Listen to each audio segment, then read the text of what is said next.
Assalamu alaikum, and welcome to our first Alumni Journeys event.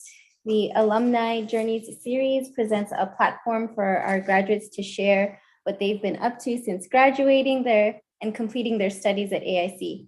Now, how it is that they're using their degree and how it is that it's shaping their work. So we are really excited to kick it off tonight with Mr. Bill Chambers. But first, as an Islamic institution of higher learning that centers justice, we must begin by calling out injustice. God tells us in his holy book, to God belongs what is in the heavens and what is on the earth, and what is between them and what is under the soil.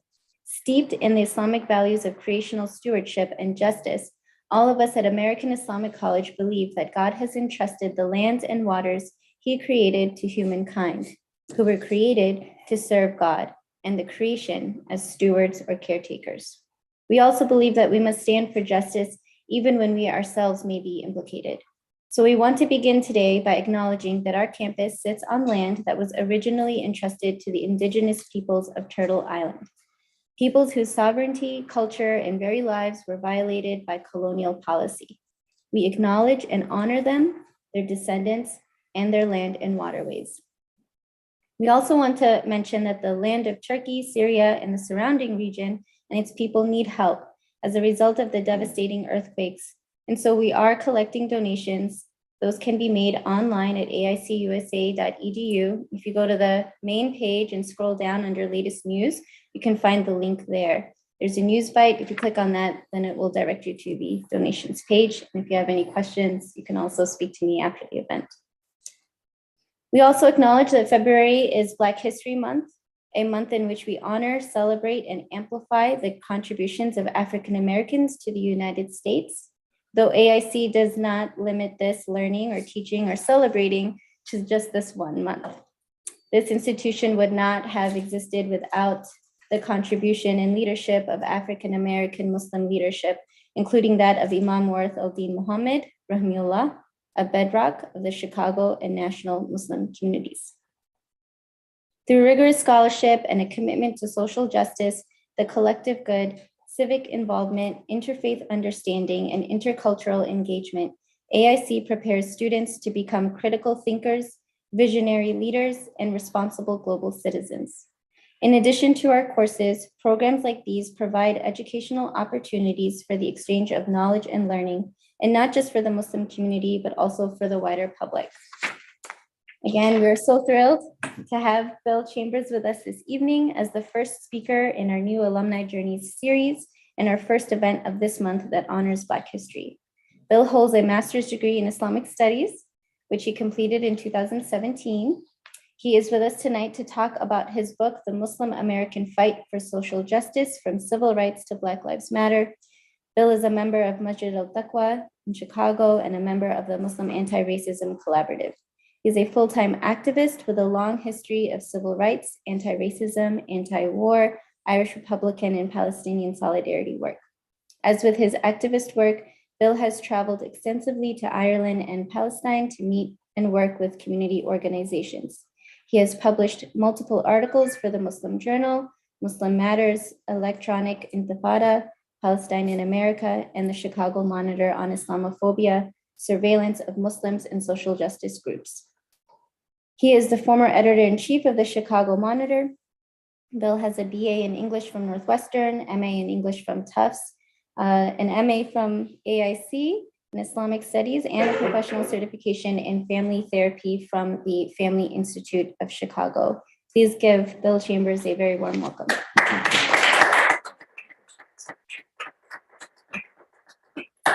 Assalamu alaikum all, and for everyone that's online. Very much appreciate American Islamic College inviting me here, and Dr. Giannotti, the president, and Romana Mansour, who you just heard. We're probably out of time because my introduction was a little long, but one of the things I've decided to do is think of this as Black Muslim History Month, because my book is really about a whole area of Black Muslim history that, in my view, has been distorted and redacted out of history. And redacted is very a specific word. It means that someone intentionally took this history out. And you'll hear about that as we, get into my talk. So I'm going to see if I can share my screen here. And see, there we go.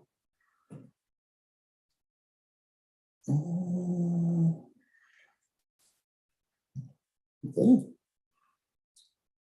The worst thing is actually trying to do work on a Windows machine, but let me go backwards. Okay, that doesn't work. Here we go. Well, that's not the first slide. So does anybody have a suggestion? Oh, there we go. Okay. One of the things I wanted to start with was the genesis of this particular book. And a lot of these dates you'll find that actually are very important to the book. In 2014, in December, I took a class from Dr. Eldeen at American Islamic College, and it was called Muslim African Americans in Islam. And you'll see that I'm going to talk about some of them tonight, but you'll see that there's a number of reviews that I do of movies of Black Muslims and films.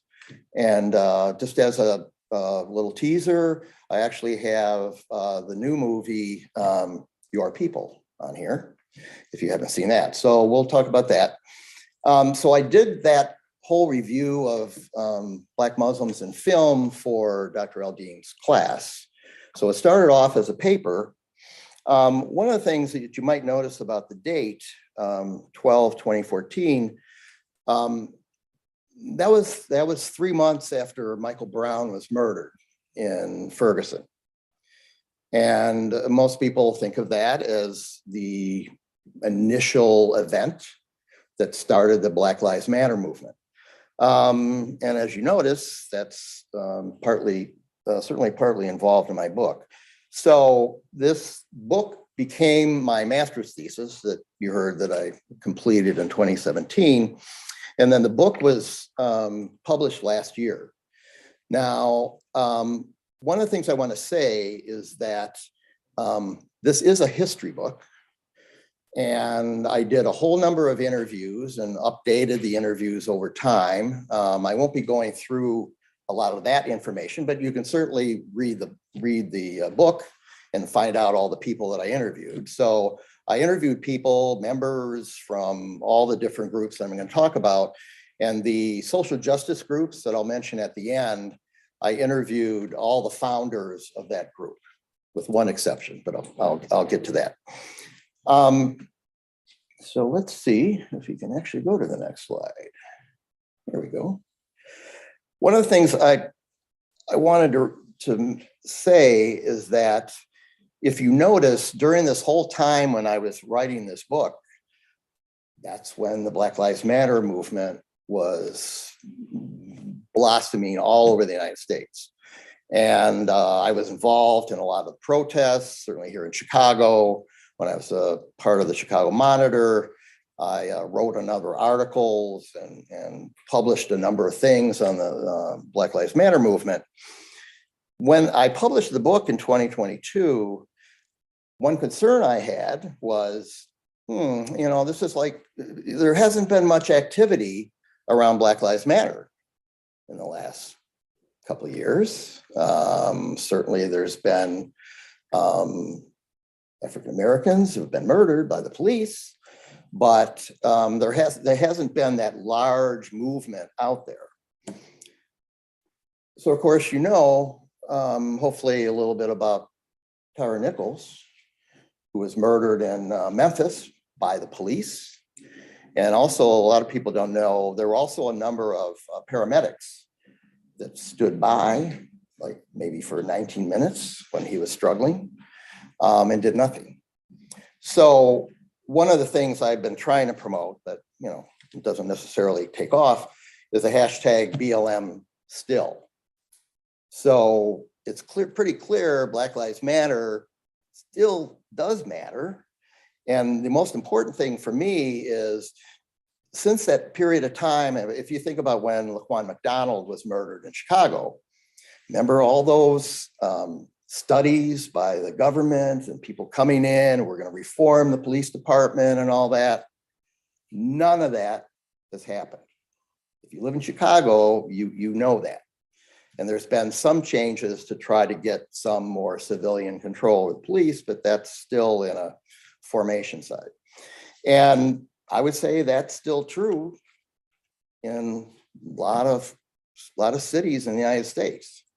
So the whole idea and the focus of the Black Lives Matter movement, it's still the focus.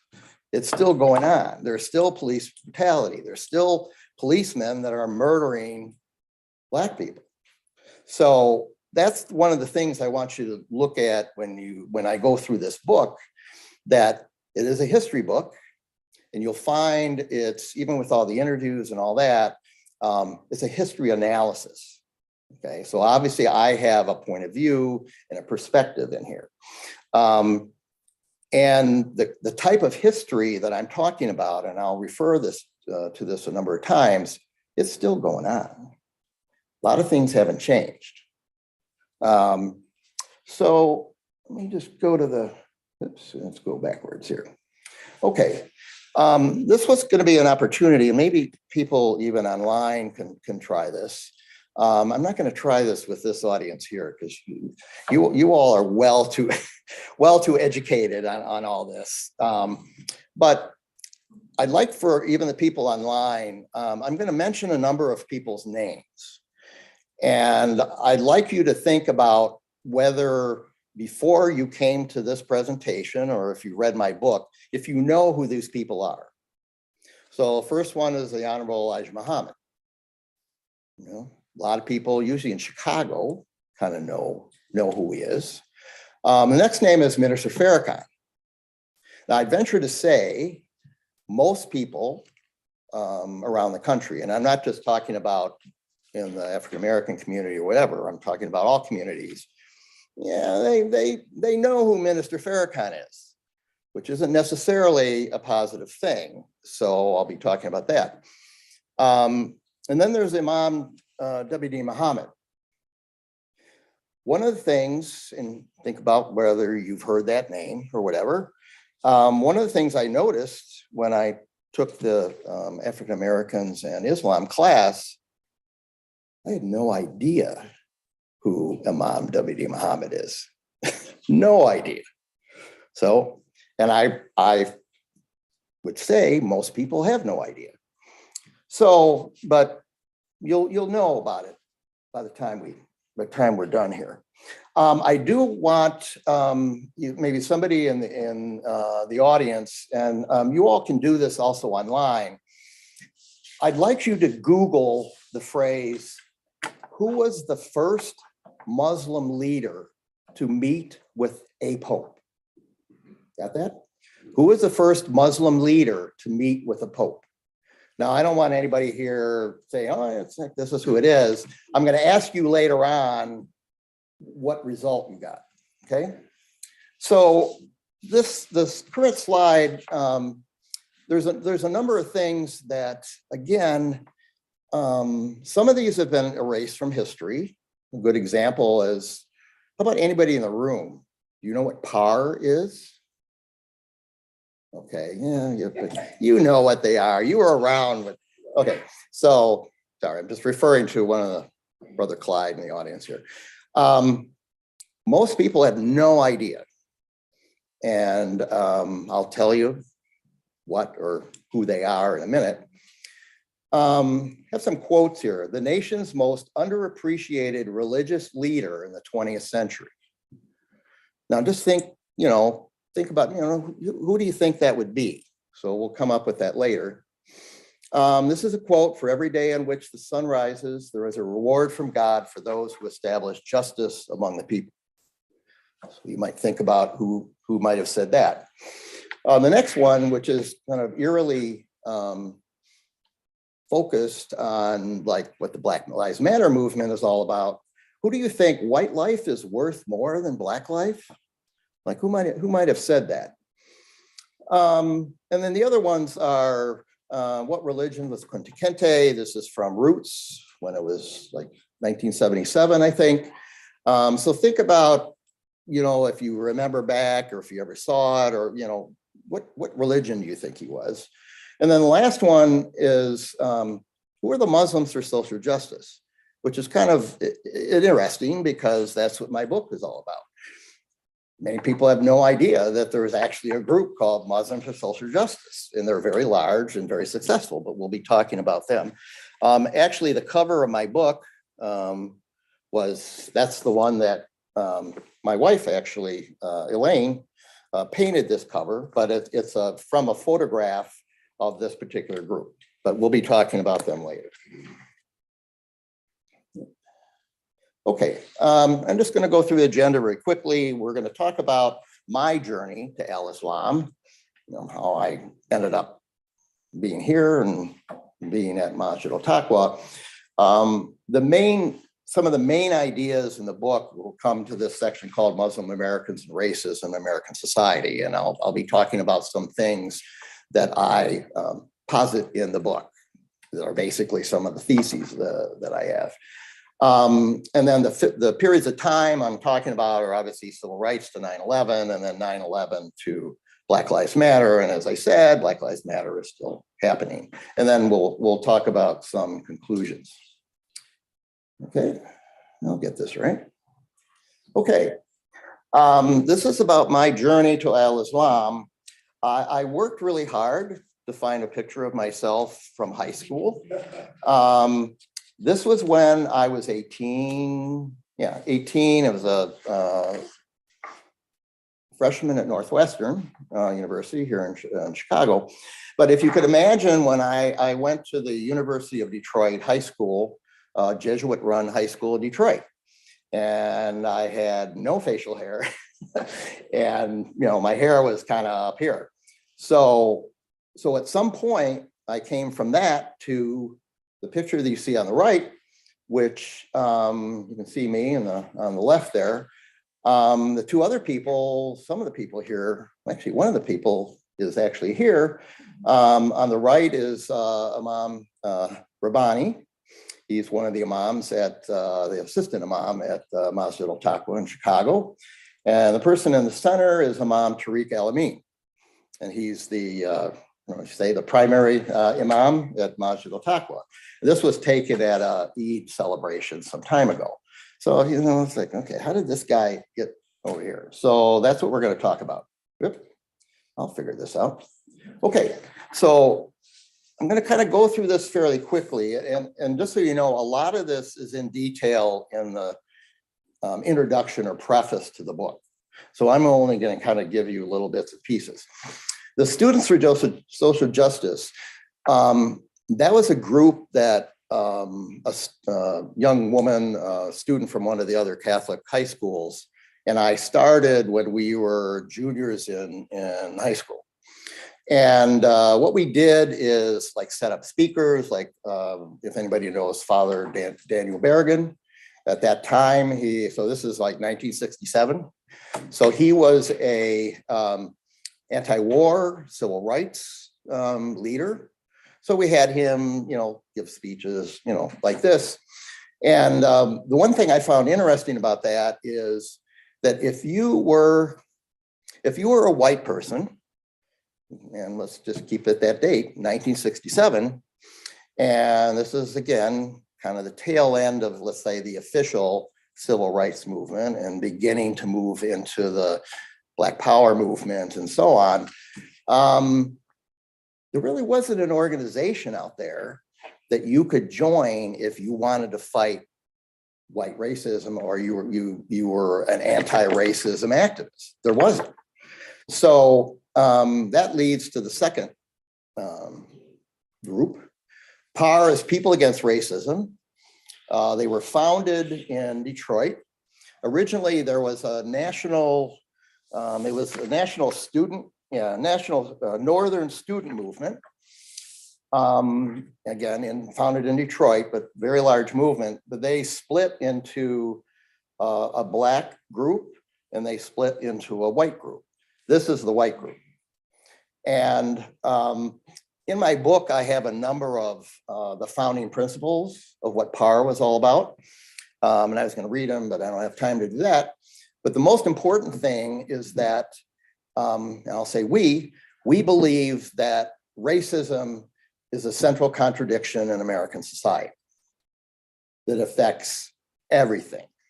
If you're talking about government, you're talking about education, you're talking about any institution in society, you're talking about foreign policy.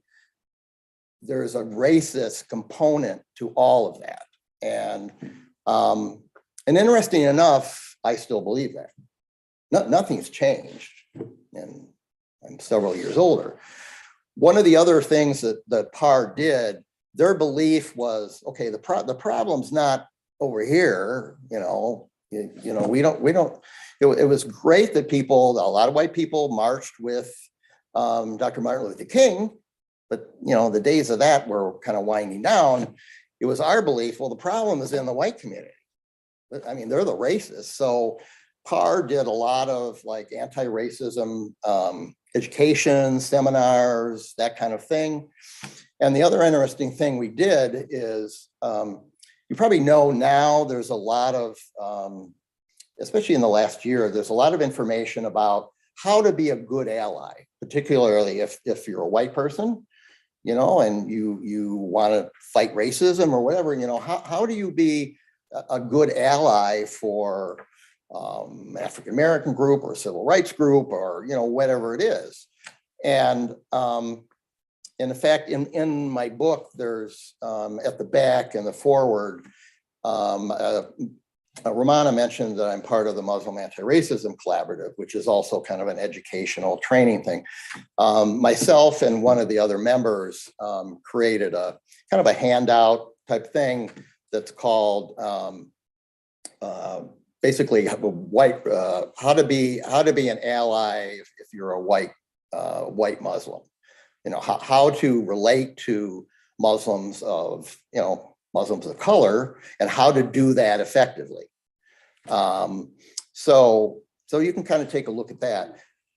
PAR's also belief, and they had this in their list of principles, was that their role, and white people in general, was to be not to lead any anti-racism group in the Black community, but be a support. So the various groups at that time, we would be allies and we would have them direct us what you want to do. Real quick example, there was a demonstration in Delaware, and there was some ridiculous hysteria about a Black nationalist group that was going to take over the country. I don't know, some stupid thing. So they declared martial law in the whole city. Okay, this was stupid. So that the actual African-American group, they said, heck with this, we're going to go ahead and march. So a number of us came part of that march to, march with them. So that was the kind of stuff we did. It's interesting if you look up PAR, even Google it, the amount of information is like this. Now, my opinion, there's a very good reason why nobody has heard of this and nobody really knows anything about it. And if you hear about it now, it's like, really? That sounds kind of significant.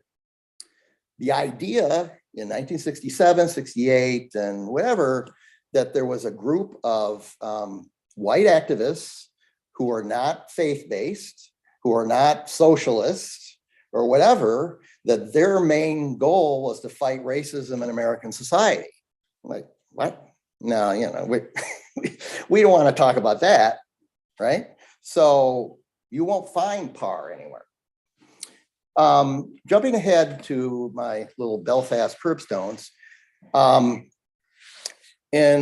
this would have been 80s, 90s, around that period of time. I was a Irish Republican activist, and Irish Republicans are people who believe in a united Ireland, believe that the north of Ireland is still under military occupation by the British, and believe that is a crime, and that United Ireland should be fought for, and that. So I did a whole number of trips to Ireland. I was head of a group called Irish Northern Aid in Chicago for a long time, and we would like work with like Irish Republican prisoners that had served their time, and then the U.S. would want to kick them out of the country, that kind of thing. But when I was mainly in Belfast and Derry a lot in the north, and I go through these neighborhoods, and you have the nationalists, pro-Ireland, pro-Irish Catholic neighborhoods over here, and then you'd have what we typically called loyalists or pro-British Protestant, but not completely, over here, and never the twain shall meet.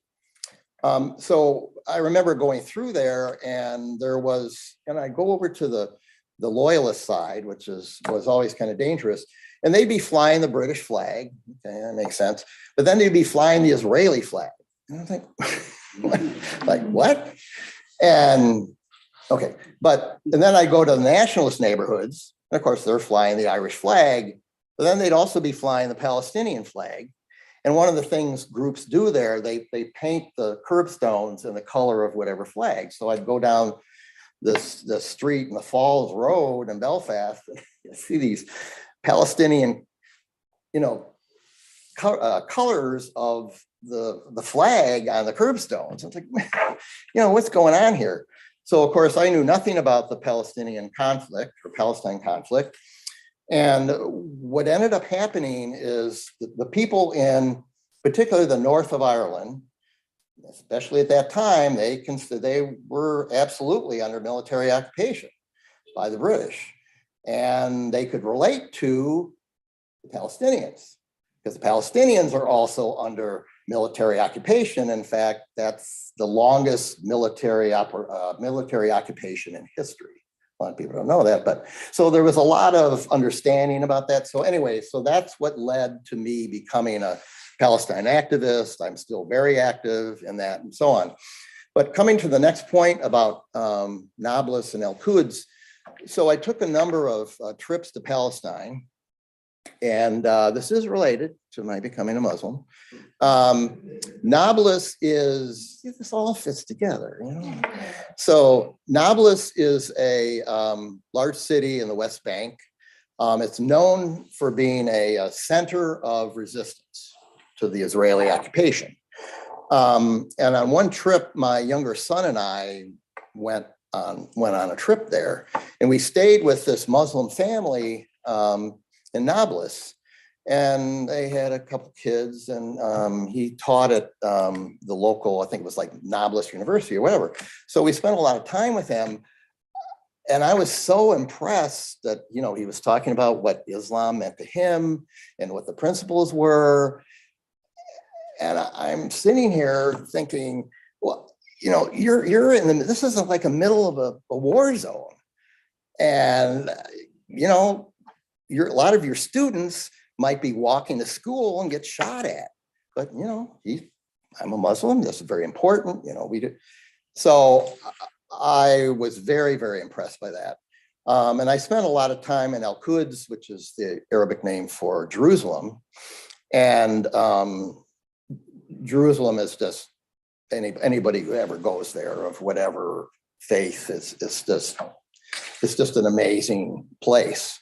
And one of the times I was there, it was very early on my becoming a Muslim. I had the good fortune to be able to pray in Al-Aqsa Mosque, and they're very controlled about that, so they let me do that, and that was an amazing experience. So you heard about the Islam and African American experience class that I took here at American Islamic College. Just one little field trip that Dr. Aldine had us do. that you might appreciate. And this was my introduction to the Nation of Islam and to the Imam W. Muhammad community. So she said, you know, I think, and there were actually some of the people here, I think, were in that class. So she said, well, you know, I want you, we're talking about all this history, and it was the history of various Black Muslim groups in the United States. I mean, there's many of them. And she said, you know, I think you ought to go, you know, visit one of the mosques. Okay, sounds a good idea. One of my students in the class was Ali.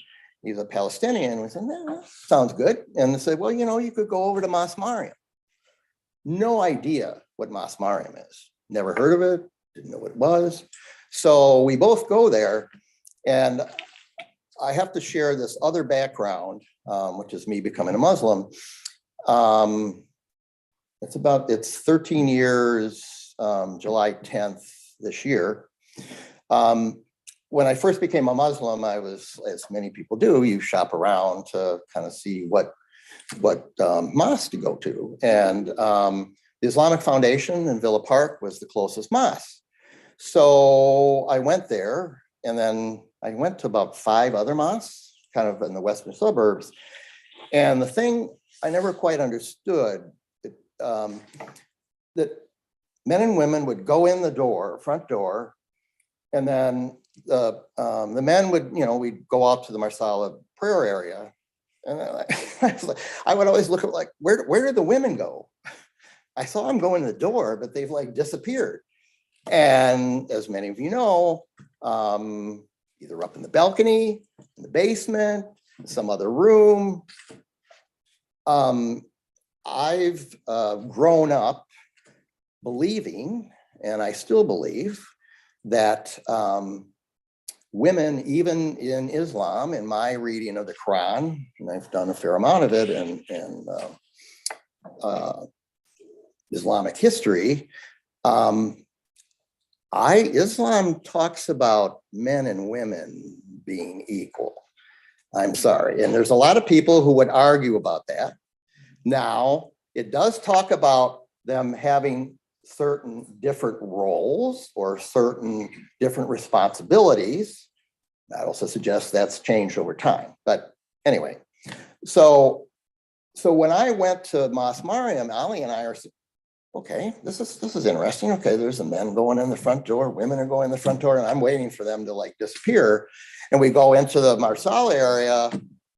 Okay, wait a minute. This is rather interesting. All the men were over here and the women were over here. Okay, they're not behind each other. And I was like, okay, this is interesting. And so this was during a Juma, which is for people that don't know, that's the Friday service for Muslims. So, you know, Ali and I are sitting in the front, and I think it was it Minister Ibrahim? You may not know. I can't remember who was the main person that gave the khutbah that day. But, you know, the whole thing started, and I'm like, you know, this kind of looks like a Sunni service to me. And, you know, we did prayer, and, you know, it was like, this is all pretty, I'm familiar with all this stuff. And I didn't figure out until during the khutbah, he mentioned Mr. Farrakhan. Oh, okay, now I know where I am. So that was kind of, I wasn't a shock, but I was like, okay, I feel pretty comfortable in here. And then I did there's an interview with Imam Sultan Muhammad, which is the national imam of the Nation of Islam. And you have to remember this interview, he was very kind, and I still know him very well and have a lot of respect for him. And see, he talked to us afterwards, and you'll see the interview in that book. The one thing I will tell you, though, that when he read the interview, he had some corrections that he thought should be made. And I'll say that actually I agreed with them, that at that time, if you notice, I just said Sunni. At that time, I was really caught up in this, you know, these are people Sunni, are they Shia? You know, is this Orthodox Islam? And, you know, and you'll see that in the book. That's just that's just wrong. Sorry. Especially when you're talking about the Nation of Islam, the Imam W. Muhammad community, this whole Sunni Shia thing really is not, I would say, is not significant. Other people may disagree, but I don't think it's significant. People in both those groups, believe, and they have an absolute right to believe, that they are Muslims, similar to a lot of Muslims around the world.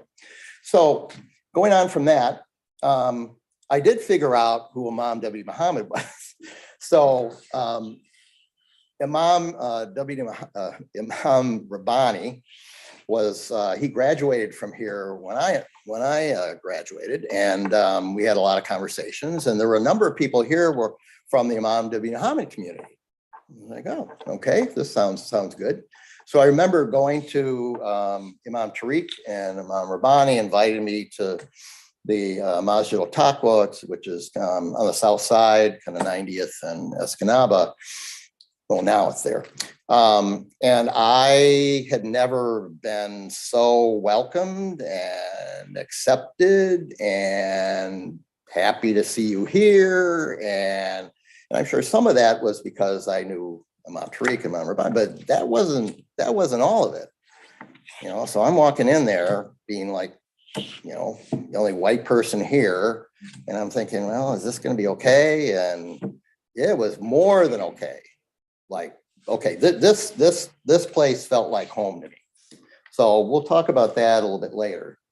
So that's how it happened. There's a little bit more information in the book about my being a Muslim. So this is the first piece that I want to talk about that relates to the themes in the book. And you'll, of course, see the quote is from the Prophet Muhammad, peace and blessings be upon him, who said that quote that I had earlier, that establishing justice among the people is only one hadith and only one in the Quran that talks about how important justice is. So I have a number of them in my book. So the first point, I think most people who are Muslim, and if you're not Muslim, social justice is absolutely a core Islamic principle. You might say Tawheed, or God consciousness, or however you want to translate that, is the primary principle, but this is very close. So I'm not going to talk about that too much more. The second point talks about nasiha. Now, nasiha is usually translated as morally corrective criticism. And there's a few other translations of it. And typically it means let's say if you see a fellow Muslim and they're kind of, going off the path, you have an obligation to tell them, brother or sister, this isn't right what you're doing. In this case, this extends to an unjust ruler. Doesn't have to be a Muslim unjust ruler, although we've had many Muslim unjust rulers in our history, but also an unjust ruler, whether they're Muslim or not. And even Muslims living in a place like the United States, if we think the government and what they're doing is unjust. And you'll have to go through my book to see all the justifications for this. As Muslims, we have an obligation to fight that. Now, you can do that in lots of different ways, not saying how you should do it, but you have an obligation to fight that particular injustice. The other theme that you'll see going through the book is connected to racism in American society, and this is a belief that I have through the research I've done. Islam is not really religion. Now, you saw some of that during the Trump era. It's really a political movement. It's people that are trying to take over the country.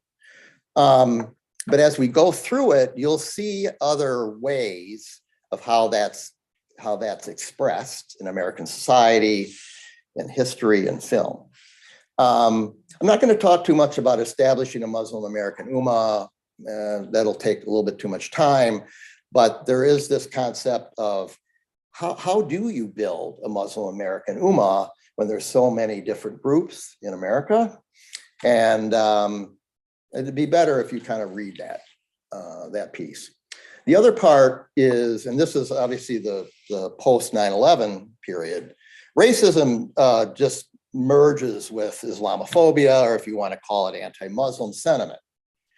So, you know, well, we'll get to that, and I'll talk about what that's all about. So during this particular period, so this is the first period from the civil rights to 9/11, and then you can see, this wasn't a quote I had in the beginning, but it's a fascinating quote. And a lot of people either didn't read his speech, or there's actually a whole book on Malcolm X's speech to the Oxford Union. Fascinating. And if you read this quote, this is what I'm talking about. I'm talking about that Muslims, and this is all the groups I'll be talking about later, didn't believe that the way you fight racism is not in the mosque, because that's where a lot of the racism and the sexism is, but it needs to be out on the street. And it does include white people. So the first point here, we're going to talk a lot about that whole idea of the Nation of Islam. That's not a religion. It's a black nationalist group. And that belief, I think, still continues. And then the other point that I want to mention here is that the Honorable Elijah Muhammad, Minister Farrakhan, yes. Sorry, Bill, I just wanted to clarify. You are not making the argument that Nation of Islam is not a religion. That's one of the racist tropes you're criticizing. That is one of the racist tropes. Good, okay, Yes. I just want to be clear. Okay, yeah. That would be a very bad thing if you thought I was saying that. I just want to make sure that, especially See, the viewers then online, that then I would be agreeing with the FBI, and that's like the last group I want to agree with. So the Honorable Elijah Muhammad, Mr. Farrakhan, Imam W.D. Muhammad, they led Muslim communities to adapt Islam to an American racist society and culture. And that's one of the primary arguments in my book. It's also one of the reasons that it's not considered a religion, but we'll get into that. So I want to talk about Imam W.D. Muhammad. And there is a lot of material in the book also about the Honorable Elijah Muhammad, and tells the history of the Nation of Islam, and also of Minister Farrakhan. So I picked Imam W.D. Muhammad because it seems to me he's one of the leaders that people don't even know. That quote that you saw in the beginning, the nation's most underappreciated religious leader in the 20th century, that's Imam W.D. Muhammad. And that's what Taylor Branch, who is a Pulitzer Prize winning historian on the civil rights movement, that's what he said in his like multi-volume history. And one of the most important things is that Imam W. Muhammad led a transition. It's not a conversion or anything else. We're talking about a transition from the Nation of Islam to Al-Islam. And the transition word is very important here. And this is where a lot of people, I think, get confused, that in the original Nation of Islam, under the Honorable Elijah Muhammad, there were many, many components that were part of, and I'm not going to use the word orthodox, that were part of Islam that people around the world, in fact, actually most of the 5 pillars of Islam were practiced in some way or other in the original Nation of Islam. So after the Honorable Elijah Muhammad died, Imam W. Muhammad took over a leader and made this transition to people over to Al-Islam. A couple things about Imam W. Muhammad. If you look at his work, and this was one of the things that very, very much impressed me. Well, the first point, and this was a quote from him, where he talked about having a genuine patriotism and identifying with America. So I was talking to somebody the other day, and there's a time when Imam Muhammad grabbed the American flag and walked across the stage. And the idea was, this is our country too. We're not going anywhere, and we're not going to another territory. And he wouldn't say it this way, but we're going to get involved in the government of this country. And we're going to be involved in all of its institutions according to Islamic principles, right? So that made a big difference. I know, at least in the original Nation of Islam, you really didn't get involved in politics, although that's kind of an exaggeration, but that was generally the field. The other thing that I was going to mention is there is a whole, he also did a lot of interfaith work. Focalaire is a Catholic movement that the Imam W. Muhammad community still meets with today. I remember meeting with some of those folks. So he's very, very big on respecting particularly the Abrahamic religions. The other thing I'd say about him is that the first book I read by him is called, I always like to hold up books, is called The Message of Concern by Imam W. Muhammad. First thing I ever read. So I thought I'd see, what his, how he analyzed the Quran and Islamic principles. I was blown away by his psychological intuitiveness and insight, and his way of interpreting different things in the Quran were so clear and so applicable to people's everyday life in the community. And I've got a master's degree in Islamic studies.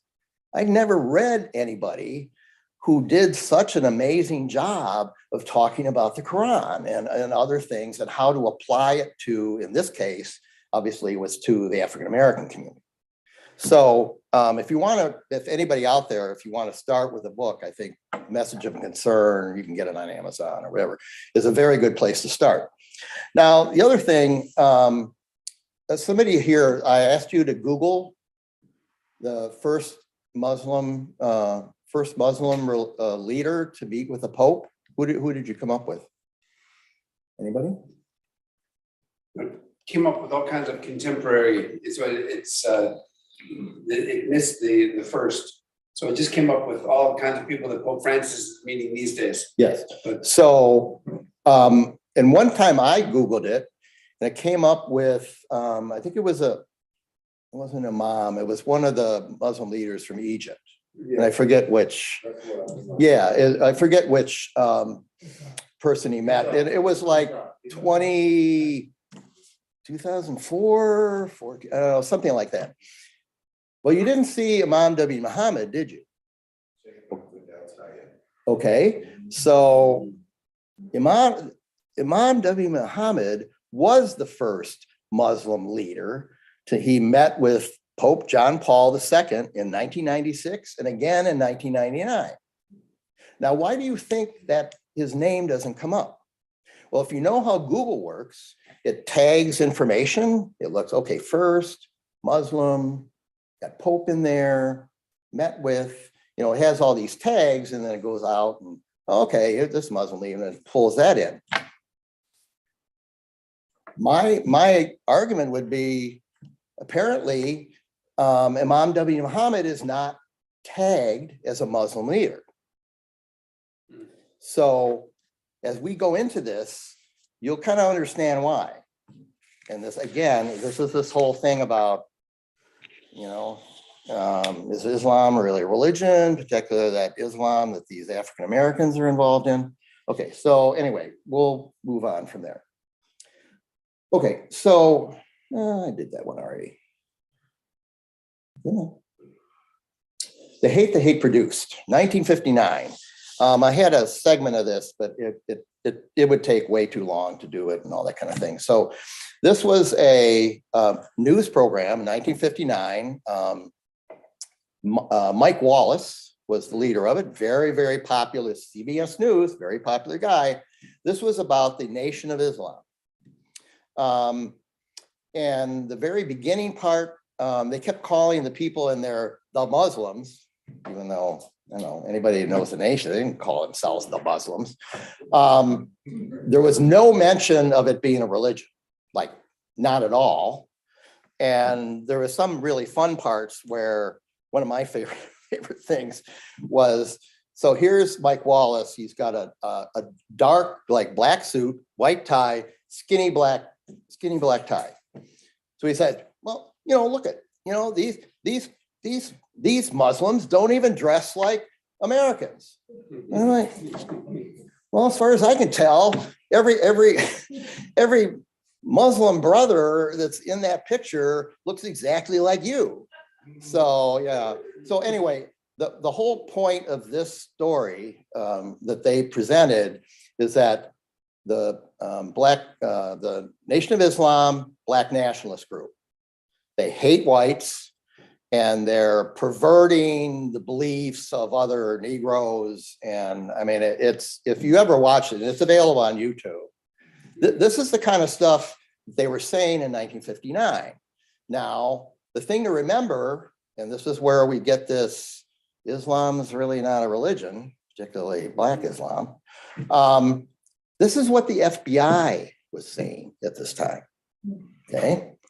Everything they say in here is exactly what J. Edgar Hoover and the FBI said about not only the Nation of Islam, also the Southern Christian Leadership Conference, the Student Nonviolent Coordinating Committee. Those were all Black nationalist groups that were trying to subvert America. And my favorite one is Dr. Martin Luther King. Well, you know, he's a communist. Okay, isn't he a Christian minister? And that doesn't quite, anyway. So the point I make in my book and I'm making here is this presentation of the FBI. This is what's gone through American society to political leaders, government, and most of society. And it still shows up in all kinds of films. So I'm going to move on to, and just by the way, every Honorable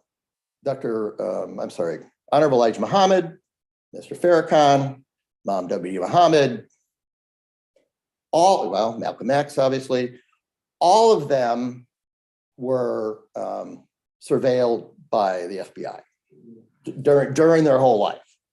And that's still going on now, although they kind of deny it now. I mean, yeah, so this was going on for a long time. So let's talk about Roots, 1977, a very popular series. I actually went back and watched it, which is very, very enlightening. So the presentation that they make is that the slaves practiced some primitive African religion that faded once they were in America. Well, if you, a lot of people probably have read Sylviane Diouf's book, Servants of Allah, and that was written a long time ago. So basically, she estimates, and other people have, that about 30% of slaves that came to the Americas were Muslim, which only makes sense if you think that the majority of slaves came from West Africa, which was mainly Muslim, right? And actually, during that period of time, had a pretty advanced Islamic civilization. So in this series, there's a whole number of things that now I look at, and of course went right over my head when I was 27. Like Kunta Kinte, you can see him praying Al-Fatiha on the slave ship. And one of my favorite ones is he's on the plantation, he's been enslaved, and this other Muslim brother comes out of the woods and says, "Assalamu alaikum." And of course, the answer is, "Alaikum assalam." And this other brother says, "There's a whole group of us, and we want to get out of here." And I don't remember why. Kunta Kinte said, "No, I really don't want to go on with you." And then he stays on the plantation. Well, the thing that's interesting about that in Sylviane Diouf's book, she talks about that many of the leaders of slave revolts were Muslim. Okay? And they had a religion. And they understood principles, and they understood being forced to become Christian. So anyway, it's a very interesting thing to look back on. Malcolm X, I'm not going to say too much about this. I actually like this movie quite a bit. It was one of my favorites. But if you go back and look at the movie, it's still presenting Malcolm X as a Black nationalist and really not a Muslim. Of course, they had the Nation of Islam stuff in there, but it's really tamped down. The parts of the movie, and you can see when Malcolm X was on Hajj, that's from one of the photos. He not only went to Hajj, he was doing a global trip. And part of that trip was all through Africa, go to Europe, and that's where he ended up at the Oxford Union debate. He was promoting the idea that racism in the United States should be brought up to the UN as a violation of human rights. That was the whole point of his campaign. Well, in the movie, do you think you saw any of that? No. And there wasn't, they talked about, well, he broke away from Elijah Muhammad and so on. And, he started his own Muslim organization, but they don't talk about the other stuff that happened after that. So by the way, that quote, "White life worth more than black life," that was in Malcolm X's notes for the Oxford Union speech. And what he was talking about, if you see that speech, he mentions over and over again, "I'm a Muslim." Makes it very clear. And what he was talking about was his criticism of, I would say, the colonial powers, including the United States. At that time, they were suppressing a independence movement in the Congo, right? And the US military was involved, and the French and the Belgians, obviously. And they were bombing civilian houses and stuff. So that's where, he goes through that in the speech. And that's where he kind of said this, yeah, well, it's a black country, they're just bombing all these civilians. So anyway, the point for Malcolm X is, his being a Muslim and the last part of her life, that's not that important. Okay. Yeah. Okay, so this is the last historical period. We're talking about now 9/11 to Black Lives Matter. And you can read this quote from Amina Wadud. It's just wonderful, where she talks about, we're not equal in American political, social, economic systems. We're just not. So this is the point where, the racism that's already been all the way through American society merges into Islamophobia. So if you're, the racism against Blacks and other people of color, that just got extended to Muslims or people perceived as Muslims. So if you were a Sikh or if you were a Hindu from India, it didn't matter. You look like a Muslim to them. So, and as you know, all the hate crimes, all that stuff went up, and that's still going on. I mean, that hasn't stopped. I'm going to talk about, this is a terrible movie, so I'm not going to talk about it very much. Not one of Will Smith's better efforts. This was released in December of 2001. So what do you think happened about 3 months before this? 9/11. So my theory is probably about that time, most Americans didn't really want to hear much about Muslims, especially in a movie like this. So the movie, it really erased his being a Muslim. It focused on his heavyweight, championship career. It focused on his relationship with women, which was really weird. If you look at it now, it's like, what are you doing? And then it totally cut out. And as you know, Muhammad Ali was very critical of U.S. foreign policy. I mean, he wouldn't go to Vietnam and be drafted because of his Islamic beliefs. And there's also that, of course, that famous quote, no Viet Cong ever called me the N-word. That probably wouldn't have gone over too well putting that in the movie. Well, again, if you keep thinking about this whole idea that these Black Muslims that they're putting in film, these aren't religious people. They're not, I don't know, they're not Muslims. I don't know what they are, but that's been pretty much erased. Now we get to a little bit better movies. By the Dawn's Early Light, Chris Jackson's Journey to Islam, 2004, wonderful movie.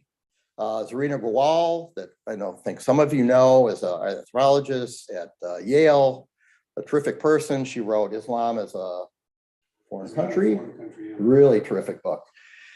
She wrote this very early on, and hopefully most people know that Chris Jackson became Mahmoud Abdul Rauf, right? And he converted to, became a Muslim. And he was kicked out of the NFL, NBA. Oh, he might have been kicked. I'm thinking of Colin Kaepernick, come on. So, yeah, kicked out of the NBA. No one would touch him. And he was just pilloried. And the interesting thing is, why do you think he kneeled during the national anthem? Protest against police brutality. What do you think Chris or Colin Kaepernick, why did he kneel? Really the same thing, right? So unfortunately at this time, he was considered, he's not a real American, all that typical stuff. But sadly, the Muslim American community at that time, they didn't support him either. And you have to understand, though, that at this period of time, 9/11 is still kind of new. And, the immigrant community, particularly, they're trying to stay out of the crosshairs, and they're trying very hard to be an American.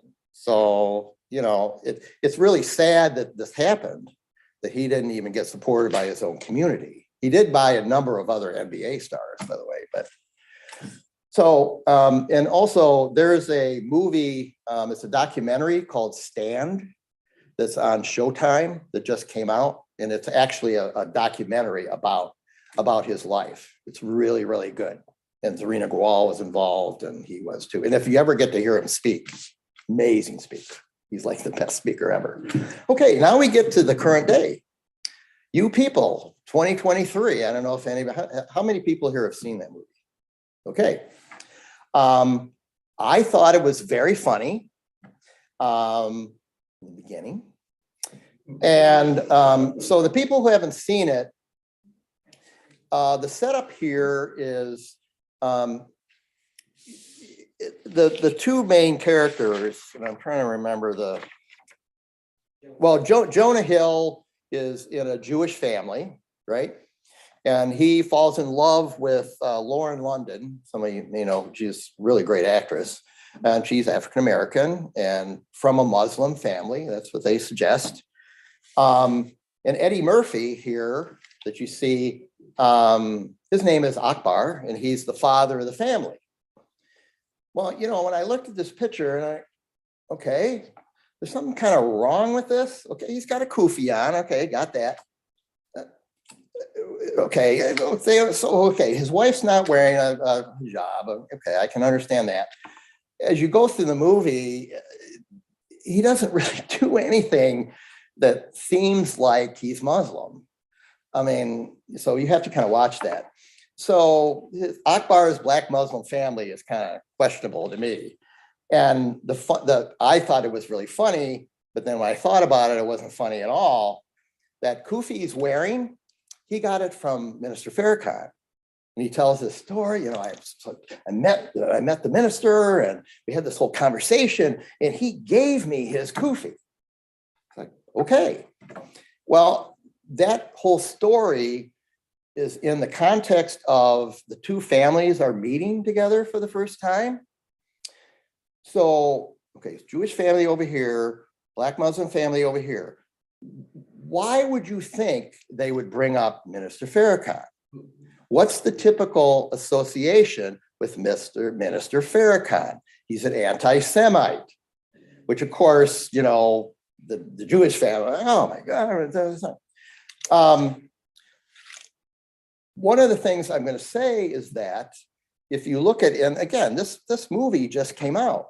This is still this kind of idea that, okay, in this case, it's a Black Muslim, and, is this really a religion? And, you don't see him doing any religious kind of things in the movie, but okay, he's got this kufi, but, it's Minister Farrakhan. Well, we all know, and that's why he's so well known, he's an anti-Semite. Okay, that's kind of problematical, right? So if you read my book, like I said, I have a lot of information in there on Minister Farrakhan and his speeches at Savior's Day, and I have a whole commentary about, whether he's an anti-Semite or not. So I'm certainly not going to get into that here. So the point is, this all still continues. Is Islam a religion? Is black Muslims really Muslims? None of this has changed. I'm going to go through this very quickly. These are all the different groups that were formed from 9/11 to the Black Lives Matter stage. And the thing that's interesting about all these groups that they all combine Muslims from very different backgrounds. There's Arab, there's African American, there's African, there's Latinx, there's, and that's true for all of these groups, South Asian, whatever. So the first one, a lot of people know, the Inner City Muslim Action Network here in Chicago, and they're also in Atlanta now. And the interesting thing about them, they were founded 4 years before 9/11, which I didn't even realize until I did this research. And Rami is the founder of the group, and he's a Palestinian, Arab Palestinian. And basically, he got together with a lot of the Latinx brothers and sisters and the other Arabs and African Americans and activists and all that. And they decided they really wanted to be a social justice, have a social justice group. And they've done amazing things. And you can read all about that in my book.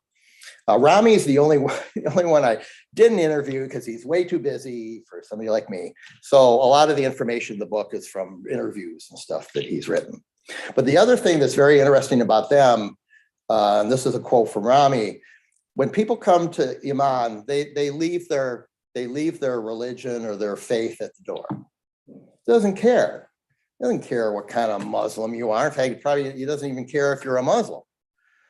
So it kind of goes back to that whole thing that I was talking about. You'll see it in my book, this Orthodox Muslim, these people are Orthodox, that's all not very useful. How about if we say it that way? The Muslims for Social Justice that are on the cover, they've been around a really long time. They're in North Carolina. Yeah, they're in North Carolina, founded in 2013. The interesting thing about them, they're also a very, very diverse group. And they are anti-racist, anti-imperialist, anti-sexist, anti-Islamophobic.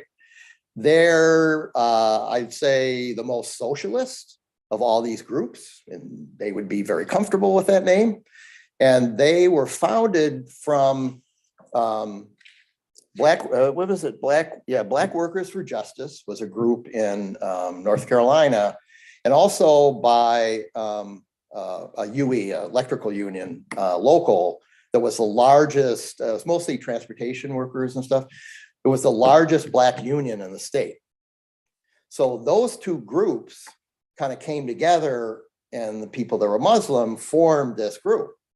And they're part of these very large collectives. There's one called Project South and so on. Very fascinating group that, again, most people don't know anything about them. Muslim for Ferguson. Yes, there was a Muslim for Ferguson. That was mostly an online group that started when Michael Brown got murdered. And how that started was some of the people, Linda Samsour, a lot of you know Dawood Walid. He's head of CARE in Michigan, but he's written a lot of amazing books.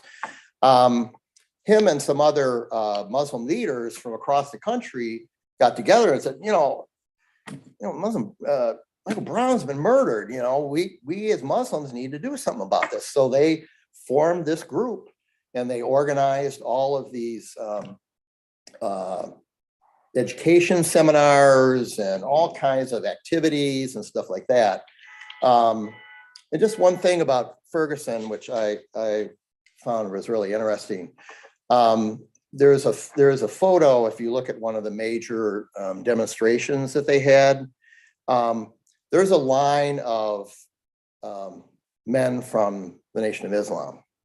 They were all in a row guarding or providing security for the demonstrators. People are like, are Black Muslims involved in the civil rights and Black Lives Matter movement? Yeah. The last one is the group that I'm part of, the Muslim Anti-Racism Collaborative. We are a big online group, do a lot of training in different mosques, and we tried to do some in the city and stuff like that. And we're also a lot of diverse groups. The only thing I'll say about them, the interesting thing of how that started was on social media, a lot of Muslims who are not Black would refer to Black Muslims as, I think it's Adib, like slave.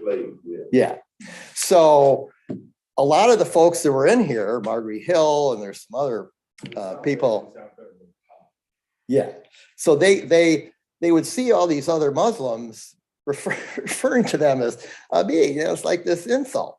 And it's like, what the heck is this? So they started a whole Twitter campaign to fight against this, and that led to the formation of this organization. And a lot of the things that we do are education to other Muslim organizations. So I'm just gonna finish up quickly. This is in reference, this current quote is the conclusions about the just the groups that I just talked about. So all of these 9/11 groups, if you read their interviews and interviews with the members and so on, they were really activated by this whole impact of racism on their identity as Muslim Americans. And these particular groups, you can read all of their material, and they absolutely see anti-racism practice as a direct expression of Islam. I mean, they're not, apologetic about it or anything. And the last part is, and that's that quote from Malcolm X, the desire was really to have some expression of this faith, the social justice faith, outside of the masjids, because it wasn't happening there. That's where there was a lot of sexism and racism.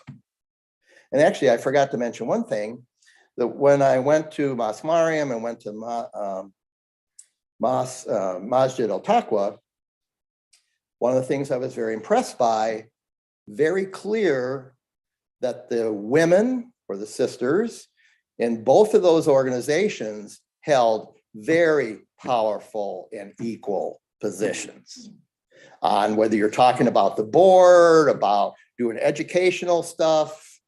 Of course, I think that's great, but you don't see that in many other masjids. So just kind of concluding here. So the point is that I mentioned at the beginning. So the real history of the Nation of Islam, the Imam Muhammad community of Al-Islam, and I would include Mr. Farrakhan's Nation of Islam, it's been distorted.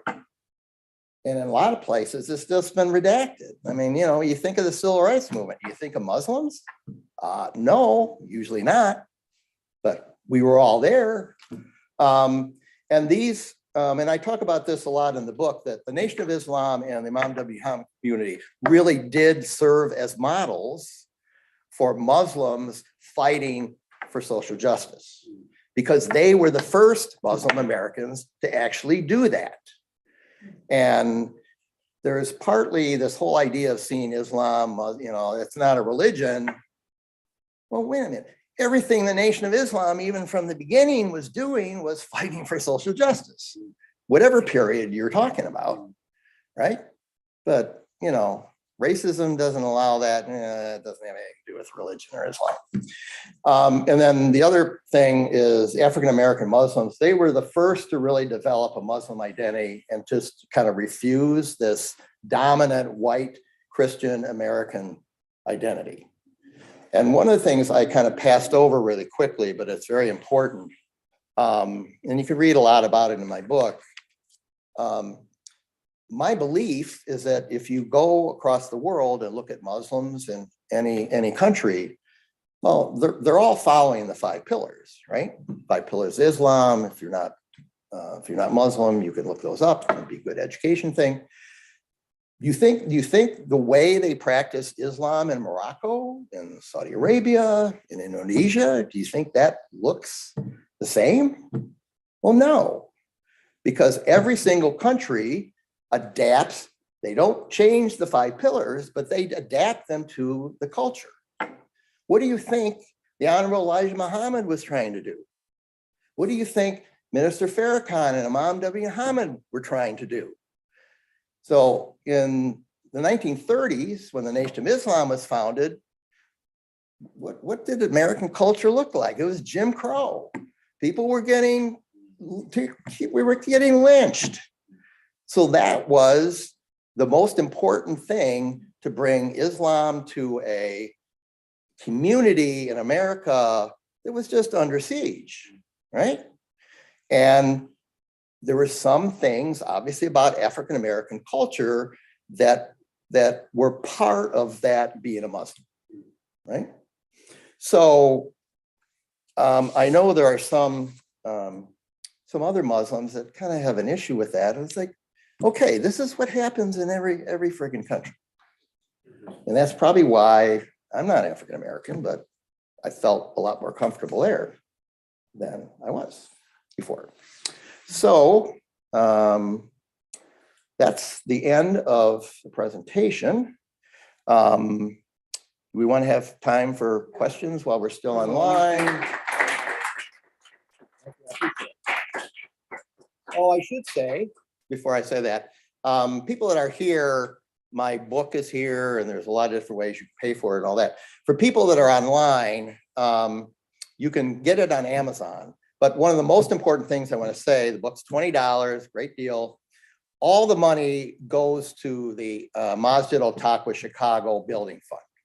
We're about halfway through with the new building we're putting together. And even if you buy it on Amazon, Amazon's not going to take away any of that money either. So $20 is still $20 is still going to go to the Masjid Al-Taqwa's fund. So a good reason to buy a whole bunch of books for a good cause. Okay.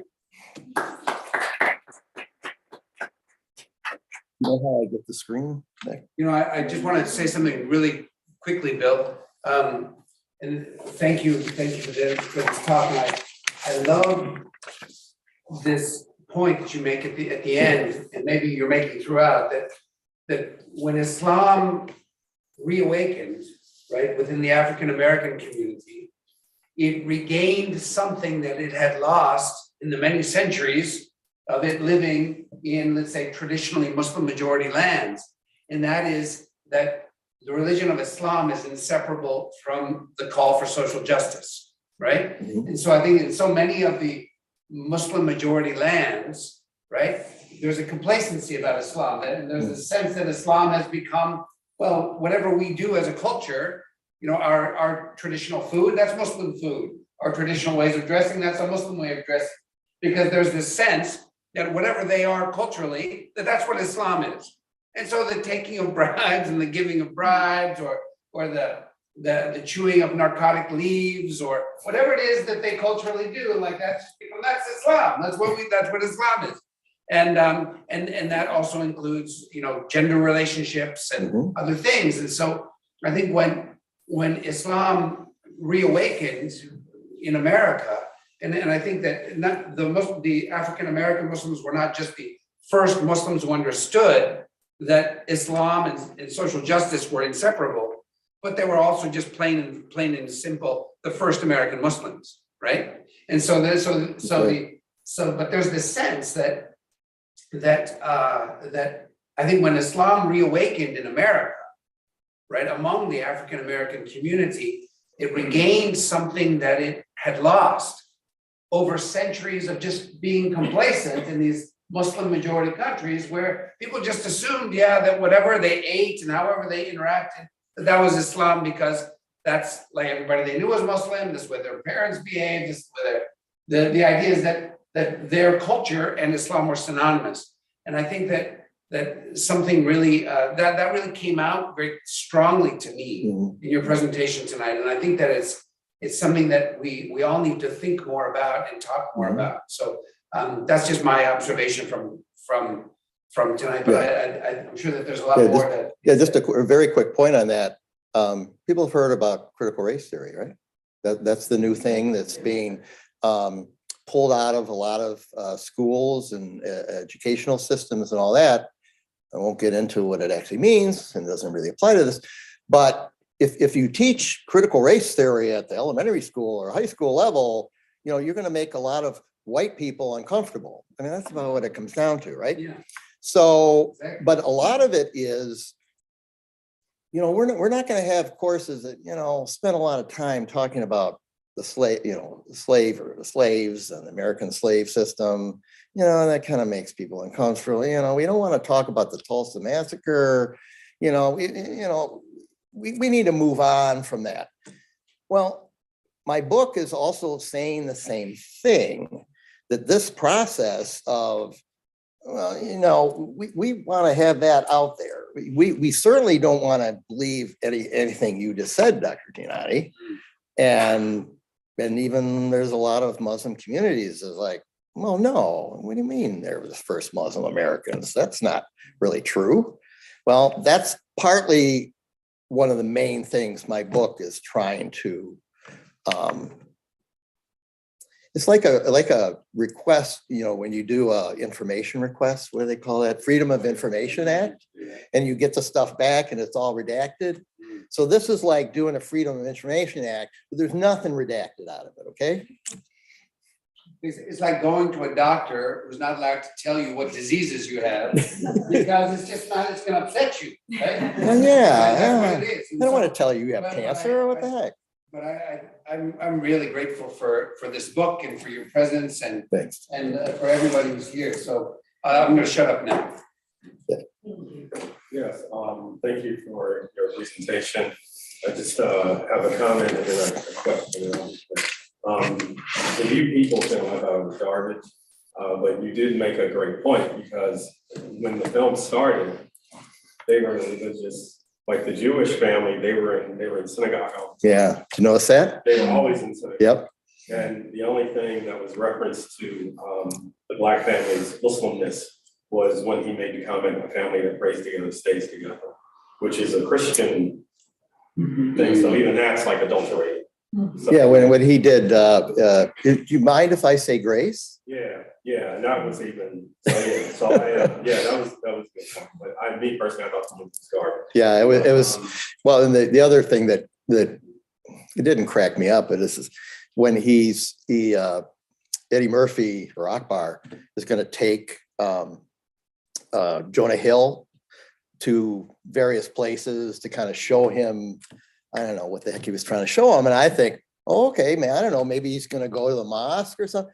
Takes him to the barbershop, takes him to a pickup. He took him on safaris, what he did. And that, to me, pickup game. It's like, Yeah, He is what- the native taking him through. But anyway, the movie was garbage. Yeah. Anyway, my question is, I appreciate your effort. You did. So we have Brother Butch Ware, we have Jackson, Lanu, Sherman Jackson. Dr. McLeod. That's Dr. Aldine. That's who I was, okay, But talking about. I just feel like the Muslim community, especially the mainstream transnational Muslim community, just doesn't care and isn't getting it.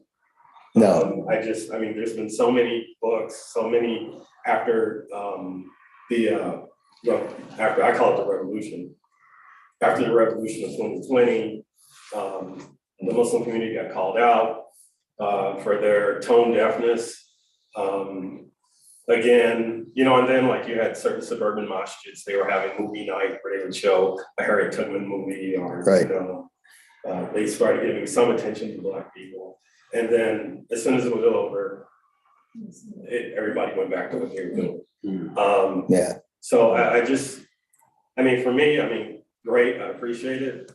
Even the anti-racism groups that came out of that movement, mhm, they're always headed by either, a white person or a non-Black person of color, and they're gonna tell us how to deal with American racism.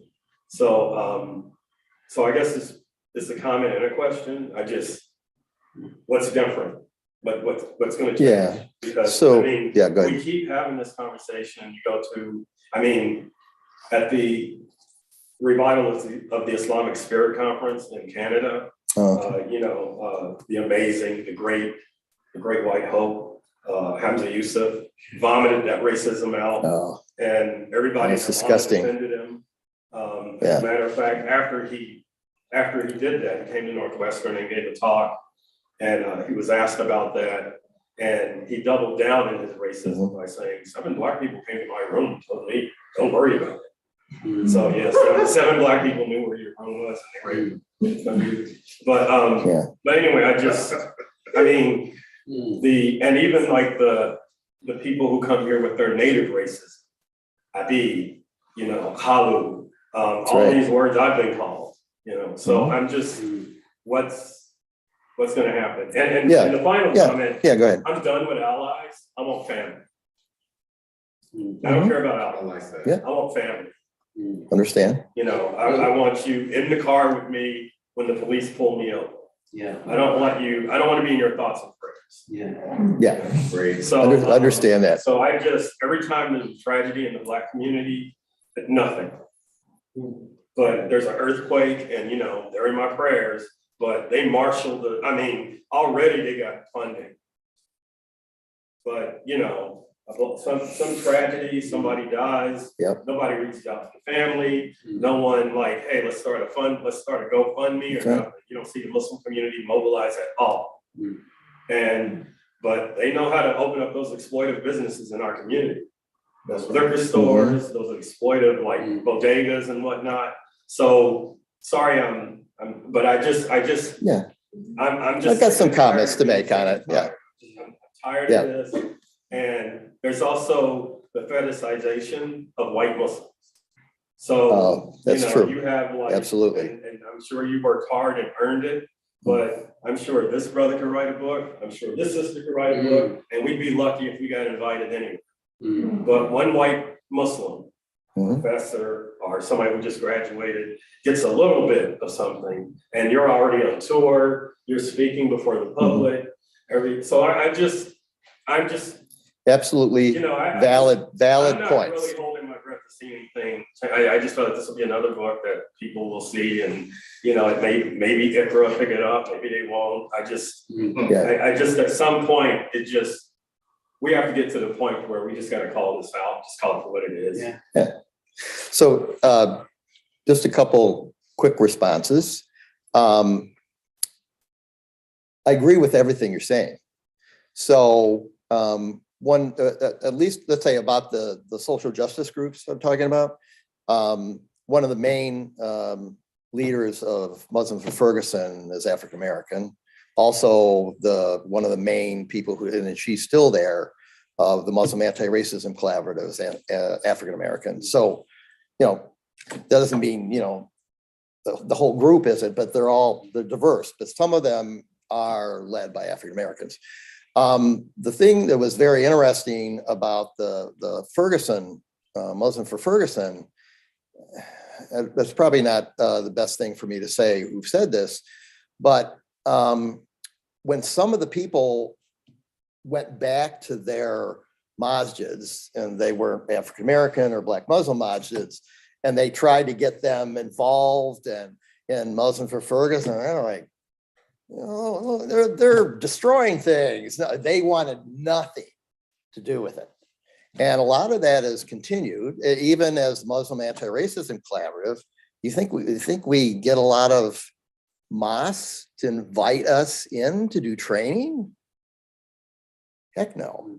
So, and on your last point, this book is for white Americans and also for non-Black Muslims. That's my audience. And that's why I'm doing it here. And I wasn't, I wasn't even part of Masjid Al-Taqwa when I started this. So my idea is going back to what PAR was all about. And I definitely understand your whole point about being allies. It's like, yeah, okay. There's been a lot of allies to movements, and then when whatever comes down, where the heck are they? So my attitude is like, I'm not going to tell African Americans or Black Muslims or anything about what to do. I'm very happy to be part of Masjid Al-Taqwa. I have a lot of respect for Imam W. Muhammad and all those things I said. But this book is not for you all. And people don't see that there's a lot of Black Muslims here. So yeah. Yeah. But is this going to change? Is this going to change anything? Not really. And I'm not on tour. Actually, I think this is only the first presentation I've given on this book since a year ago when it was published. The only other presentation I gave was for a Talim at Masjid Al-Taqwa. So, not a lot of people are buying this.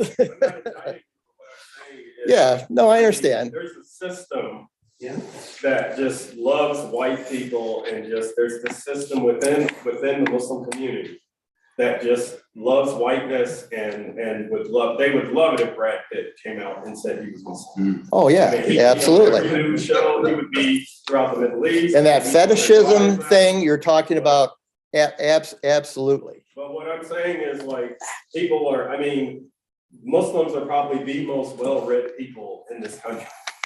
But I don't see anything changing. So, I'm just saying, like that book, it's great. And like I said, I applaud you for your effort. Yeah. But I just is that going to end up on the shelf next to, Ibrahim X. Kendi, Nope. Ta-Nehisi Coates, Nope. just another reading Nope. club? You know what I'm saying? No, it's not. Yeah. Absolutely not. But for me, it's all about doing the right thing, whether anybody pays any attention to it or not. And I've been part of some very unpopular movements. Yeah, in my time. Well, the majority of us that are probably left in the room will know you personally. Because they may not know you personally like we do, like some of us do. But your journey to Al-Islam has been, all of us have our journeys. Your journey is very interesting, given the fact that you are a white person who have accepted Al-Islam. And you accepted Al-Islam based on study, based on research, and based on experiences. And reading. Yeah, that you had. Yeah. And that is the basis for accepting Islam. No one should come into their religious faith out of ignorance. The kalima, the belief in Al-Islam is, it starts with no. no God but one God, no God Yeah, but that's one. right. So you, Yep. in order to negate something, you have to have some information to negate some things, right? So what I'm interested in, though, as a white person who's Muslim, and you may have answered this already, to give up the privileges of a white person in America to become Muslim. I haven't given up any privileges. I know that. Well, you know, as a Muslim, you haven't. But there are privileges in this society that comes along with being a white person. Oh, absolutely. Which many of us would not. Yeah, the only people that I've had problems with me being a Muslim is my sister-in-law, who doesn't understand, you're Muslim, she doesn't get it at all, and she certainly doesn't like it.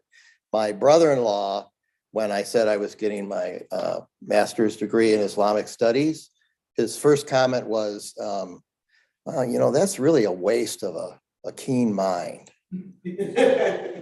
So, but more to the brother's point over here, I can walk around and, you know, I'm not getting police stopping me.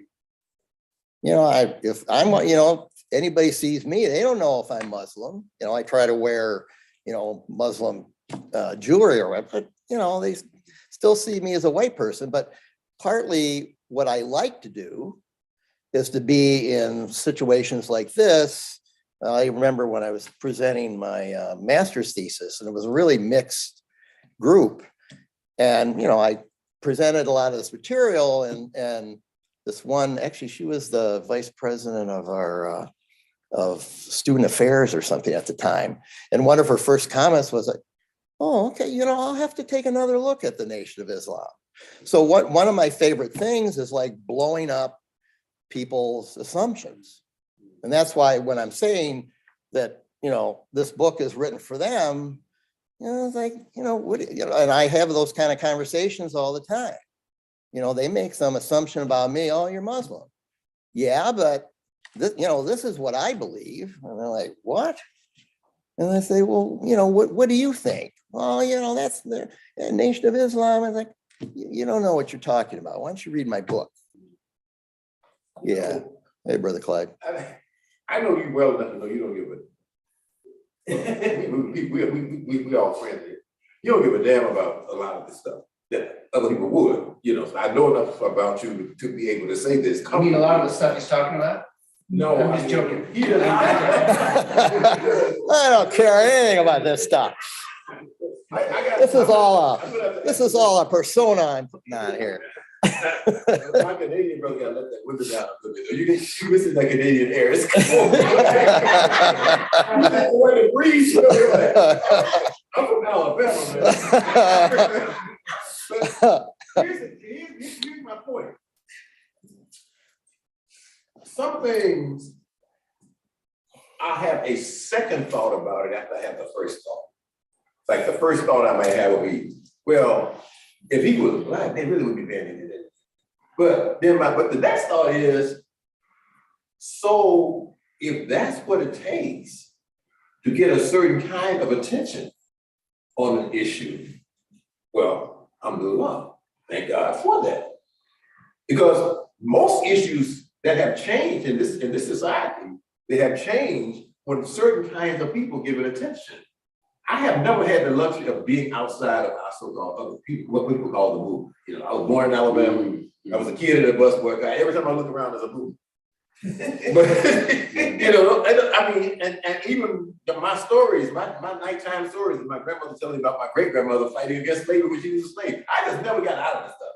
Maybe 2 years dancing in the Motown in Detroit is as free as I ever got. Okay, but the truth is, as sad as it is, even I remember the civil rights movement. It's tragic that I have to sit here and say that until Viola Liuzzo, the white or Jewish woman from Detroit, and the other civil rights workers, until they got killed. Yeah, that's right. There's a certain kind of attention the movement just didn't get. Yeah. That's- I honor them and I thank God because they were not doing it for that purpose. They were not doing it. And That's that's the racism in American society. Like, we Absolutely. and I just met each other. I don't know how long it Absolutely. was, but we were probably like never more than 2 or 3 degrees of separation because I know all these people he's talking about. You know, SDS, I was in Ann Arbor, he was in Chicago. All these people are some white people, most of whom who went to the extent that he went, all of the pretenders had dropped off by the time they got to where they were, because even the white people were calling them crazy. Even the white radicals were calling them crazy. You know, some of us were calling them crazy. Still, But I do yeah, that if I didn't have to do it. I didn't have certain choices. Yeah. But you always have people like that who bring a certain kind of legitimacy. Prophet Muhammad sallallahu alaihi wasallam, he was happy when the big influential rich man came to his movement. It's not like, well, he's just getting attention because, come on, I need you. well, I can get, But I think that's like, brother's point. I think maybe that's what you're You saying. said that your point, Yeah. your point is what Islam to me is all about, is that we don't do diversity. Right. We do ummah, right? We do Right. family. yeah, Right, Right. exactly. And that's what, so the call of Islam to me is a call out of the privilege. And Exactly. even though we live in a society that unjustly gives privilege to you and to me because of our gender and because of the color of our skin, right? We decry that privilege. We name that privilege for what it is, which is racism and injustice. And the call, and one of the things that you could have put up here too, and you don't need to because we all know it, is that we are called to uphold justice even if we ourselves are implicated by that justice. And so the calling out of white privilege by white people is exactly that. Like we are calling out something which is unjust, right? And it needs to be medicinally treated and removed, right? And so the call of Islam, and my friends who work in diversity say, okay, well, diversity is the beginning, right?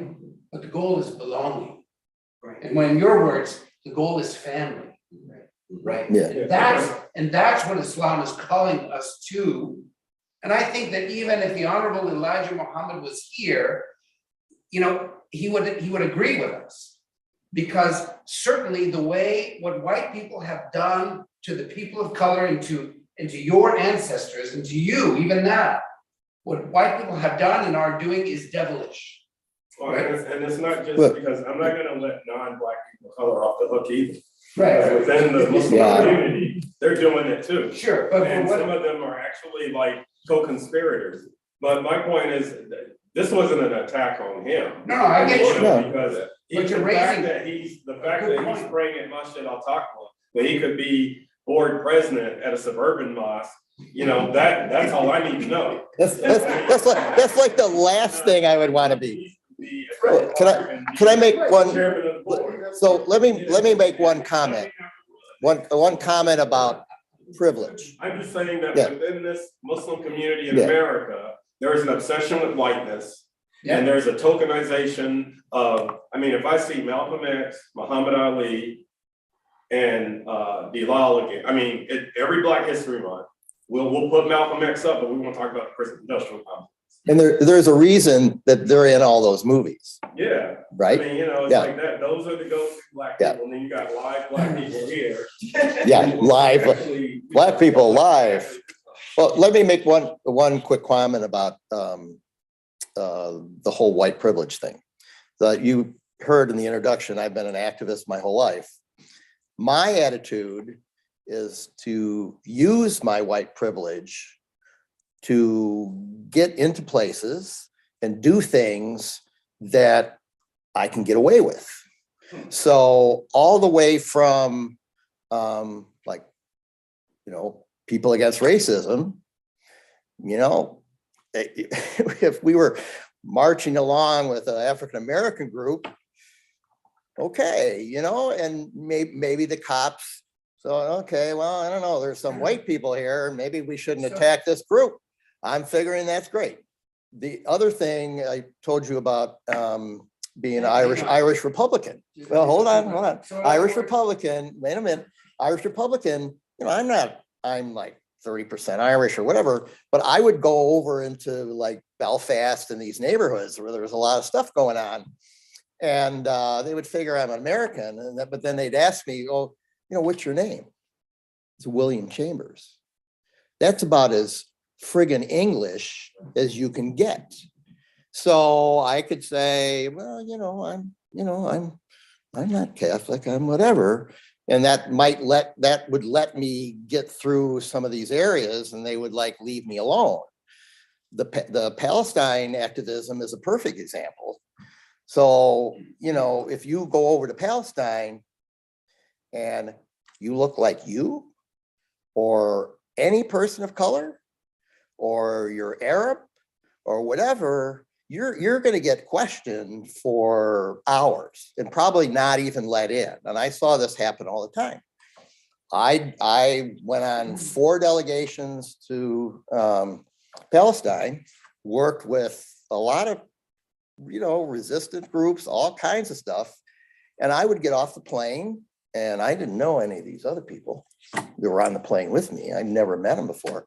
And, I'm a young, time maybe, I'm a Catholic guy. And, I've always wanted to visit the Holy Land. And if they search my luggage, which they always do, I would have, the guide to the Holy Land in there. And then they always ask you, what's your, where are you staying? Well, I thought I'd stay in Jerusalem, and I would have a Jerusalem hotel, usually run by a Palestinian, but a hotel, this is where I'm staying. And then I would ask questions like, I really would like to go to Bethlehem, but, I'm a little worried because, I hear there's a lot of, there's Palestinians there, and is it really safe? And they would say, oh yeah, it's safe, and they wouldn't question me at all, let me in. And then, and sometimes I'd be sitting in the airport, and these 2 Palestinian women that came with me, they questioned them for like 8 hours, and they finally let them out. And I was sitting in the lobby just waiting for them to come out, and then we go off. So I guess my point is, I like using my white privilege to get into other places and to support other people. So I'm not African-American, don't want to be. I'm not Palestinian, don't want to be that either, because that's pretty rough. I didn't really want to be, I really wasn't the Irish in the north of Ireland that were getting shot at by the British troops, but I sure could get in there and support them and do that thing. So that's my attitude towards white privilege. And I definitely would not want to be the president of a Masjid board. But I do want to say that things have to change.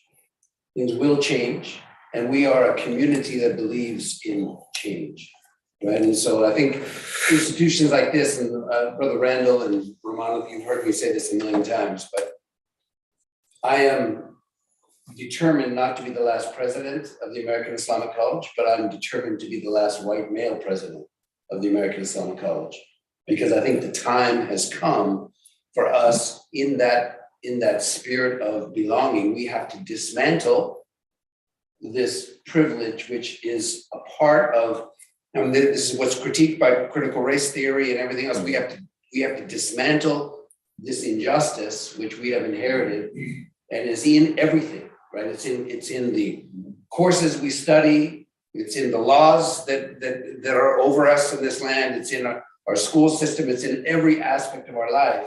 We're eating it. We're breathing it. We're living it, and we have to dismantle that.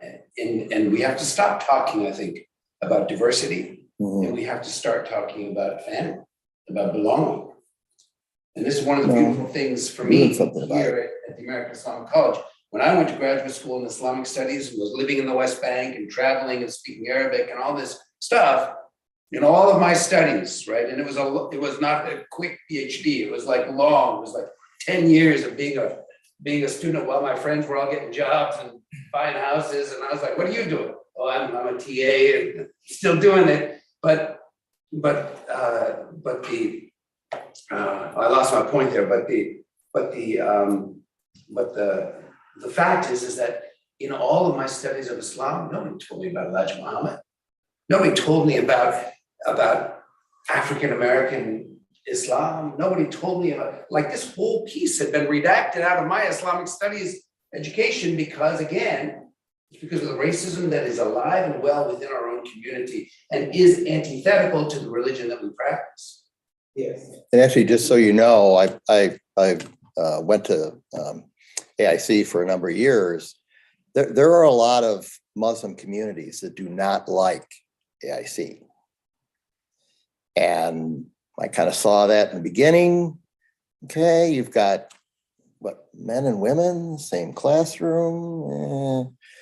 You've got, what is it? Your VP of finance is from the Nation of Islam. Like, yeah,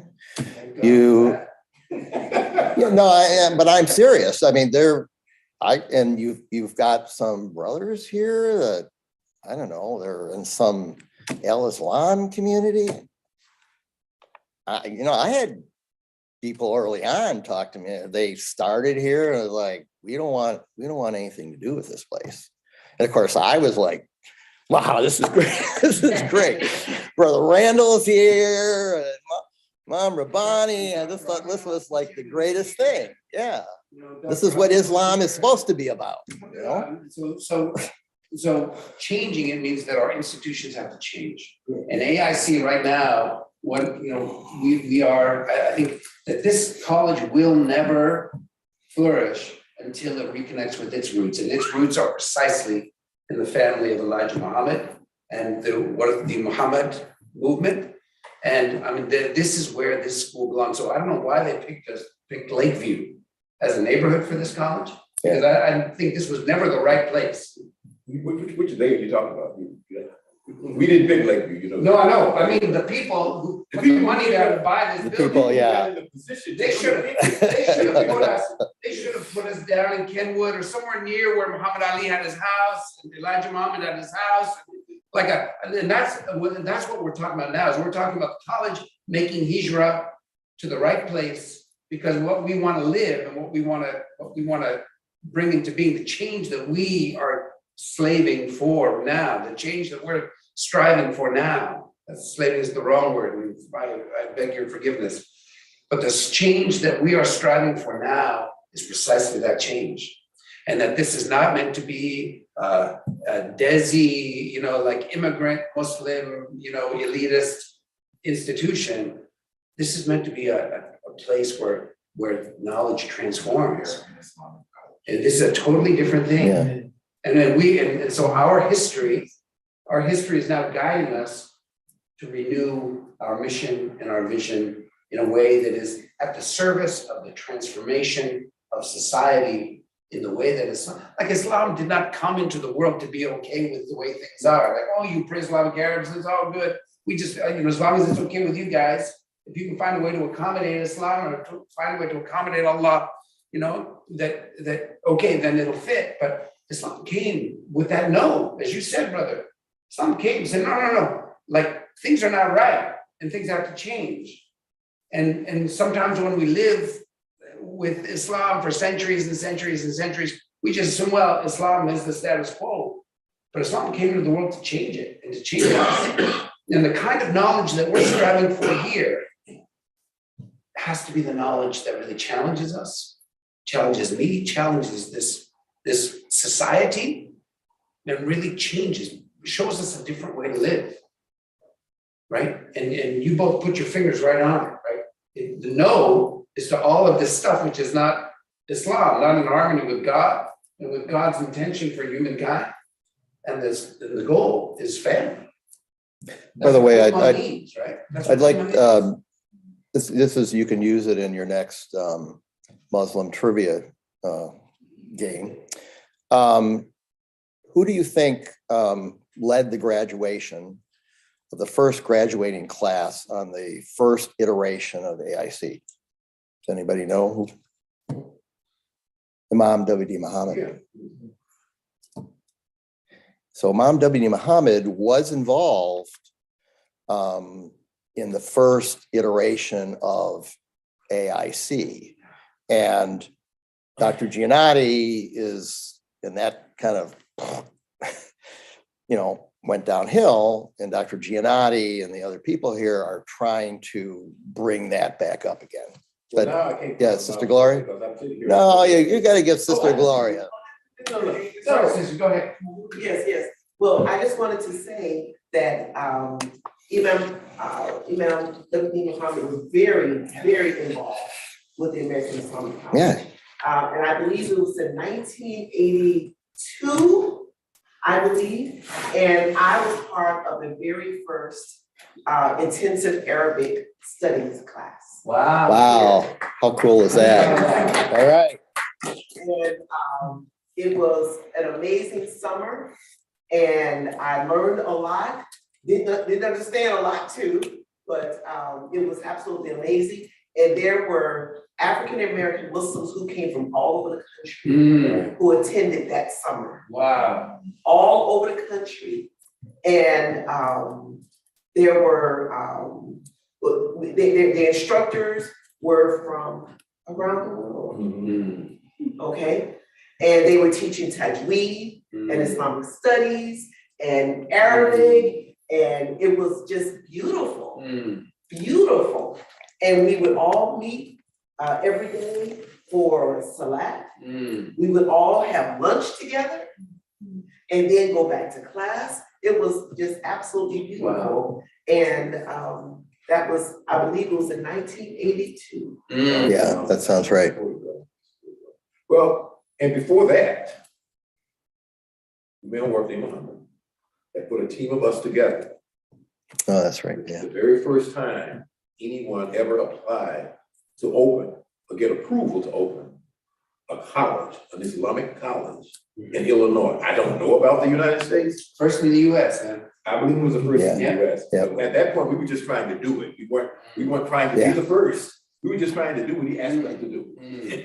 But I do know that it was the first time that the state of Illinois ever received an application to give operational authority for a Muslim college.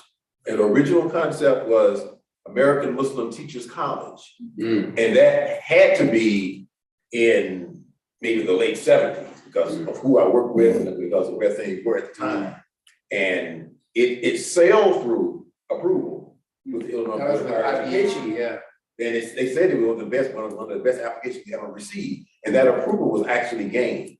So as far as the state was concerned, on paper, American Muslim Teachers College existed. It was a matter of now getting the material resources that we needed to actually put it, quote unquote, on the planet. And there was some crazy politics from other parts of the Muslim community that stepped in at that point, which is why it did not open. But the curriculum the initial curriculum here was extremely familiar to me when I saw it. So I'll just leave it at that. Yeah, there are forces, and there still are, due to the racism in, let's say, the Muslim community and outside the Muslim community, that do not want a college like AIC to succeed. Same thing I'm talking about in my book. And I know Dr. Giannotti and Romana and Brother Randall and working really hard against those forces, but as you know, it's like not easy. Allah opened the way for us, Yes. not just for this college, but for our community to rediscover what it means to live as an ummah, right? Mhm. In the old days, it was the Arab and the non-Arab, right? That was it, right? And so now we're in a different sort of racial situation in this country. But the whole idea was that to live as an ummah was to let go of the Arab and the non-Arab, right? It doesn't mean that you're not proud of where you come from and proud of your family, but it means that we embrace all of that as part of God's, what they used to call the measuring out, God's providential degree, and we live as brothers and sisters. And that's why, the brother's point as being family, I mean, this is, the goal is not diversity, right? The goal is belonging. Right. That's the goal. That's right.